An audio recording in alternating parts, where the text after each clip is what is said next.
Assalamualaikum warahmatullahi wabarakatuh. Sampurasun. Yang saya hormati, saya muliakan dan saya banggakan Menteri Koordinator Bidang Pembangunan Manusia dan Kebudayaan Republik Indonesia. Ini salah satu alumnus terbaik dari Universitas Gadjah Mada. Terima kasih atas kehadirannya. Terima kasih juga sudah menikmati lotek, sate marangi, kurupuk Ciamis, dan kemudian lalaban. Nah, gitu. Saya ucapkan terima kasih. Saya ucapkan terima kasih atas kehadiran Ibu Menteri Pariwisata Republik Indonesia. Semua mata memandang Ibu walaupun dari belakang, Bu. Terima kasih atas kehadirannya. Saya ucapkan terima kasih pada kehadiran Dirjen Promosi dan Pemetaan Peluang Kerja Luar Negeri, Kementerian Pelindungan Pekerja Migran Indonesia. Saya ucapkan terima kasih atas kehadirannya. Dirjen Pendidikan Menengah dan Pendidikan Khusus, Kementerian Pendidikan Dasar dan Menengah. Saya ucapkan terima kasih. Jangan lupa Pak, perbanyak anggaran pembangunan untuk Jawa Barat, karena menyelesaikan Jawa Barat itu menyelesaikan 1/5 kebutuhan Indonesia Pak. Saya ucapkan terima kasih kepada kehadiran Direktur Pembelajaran dan Kemahasiswaan Kementerian Pendidikan Tinggi, Riset, dan Teknologi RI. Saya ucapkan terima kasih. Direktur Pembibitan dan Produksi Ternak Kementerian Pertanian, saya ucapkan terima kasih. Kemudian Ketua Badan Nasional Sertifikasi Profesi, saya ucapkan terima kasih. Para Bupati, Wali Kota yang hadir pada kesempatan siang hari ini, saya ucapkan terima kasih atas kehadirannya. Para Kepala Perangkat Daerah Provinsi Jawa Barat dan Kabupaten Kota se-Provinsi Jawa Barat. Ada dua hal, karena ini adalah saya berhadapan dengan ahli kebudayaan. Hari ini kita ini mengalami penurunan daya dukung kebudayaan dalam kehidupan masyarakat kita, terutama bagi Gen Z. Apa yang terjadi? Saya ingat ketika saya jadi Bupati Purwakarta. Waktu itu ada program LPG 3 kg. Saya bupati yang berkirim surat pada pemerintah pusat untuk program itu jangan masuk ke pedesaan. Kenapa? Kalau masuk ke pedesaan, LPG 3 kg, maka nanti 10 tahun, 15 tahun ke depan akan lahir generasi yang tidak punya aktivitas hidup. Dia setiap hari hanya akan ngurusin otomotif motor, dan motornya motor kredit. Dia tiap hari akan ngurusin HP, karena saya udah membayangkan ada perkembangan teknologi informasi dan media digital yang semakin tinggi. Sedangkan dapur-dapurnya menjadi dapur-dapur beban. Kehadiran anak pada sebuah keluarga, dulu kenapa orang tua kita dulu kok anaknya 12 survive?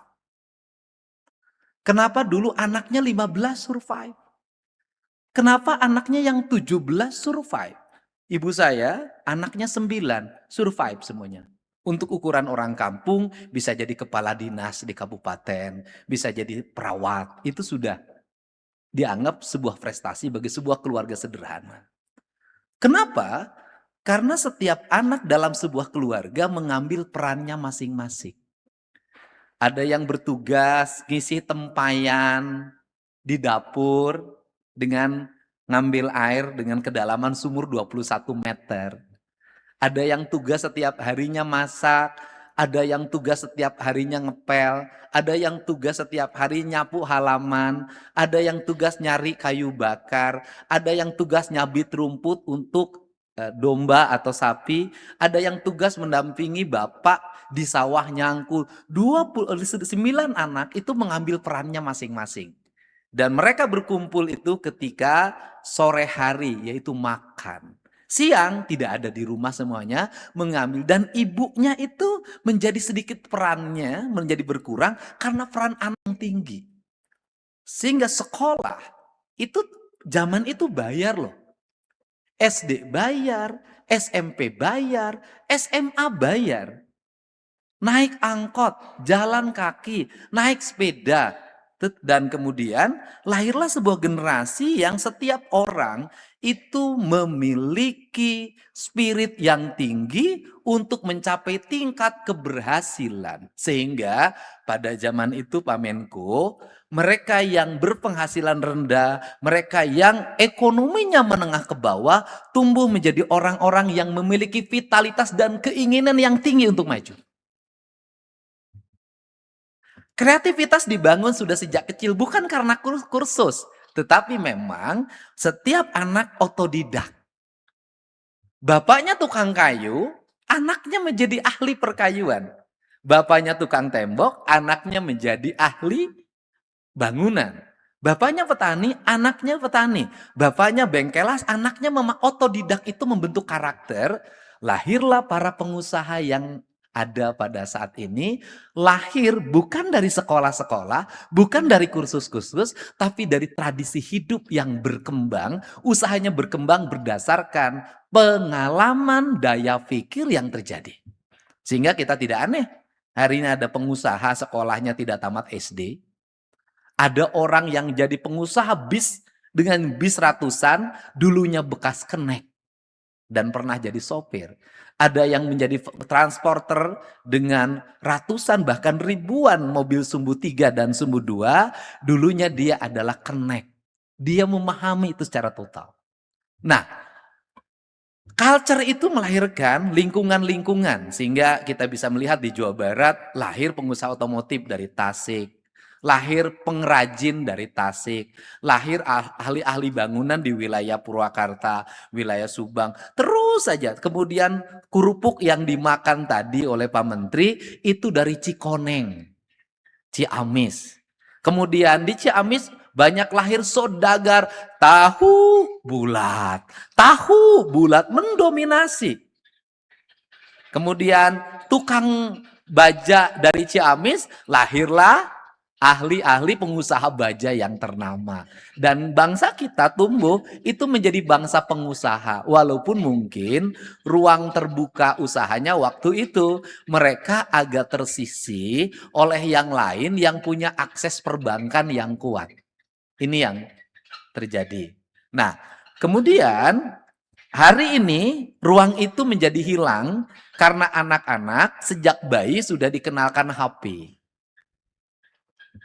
Maka seluruh aktivitas lingkungan kebudayaannya menjadi hilang. Ibunya main HP, anaknya main HP, maka mohon maaf hari ini banyak rumah yang berantakan, banyak halaman yang tak terurus. Ketika melihat sampah di depan rumah, bukan menyapu dan mengangkatnya, cenderung memviralkannya.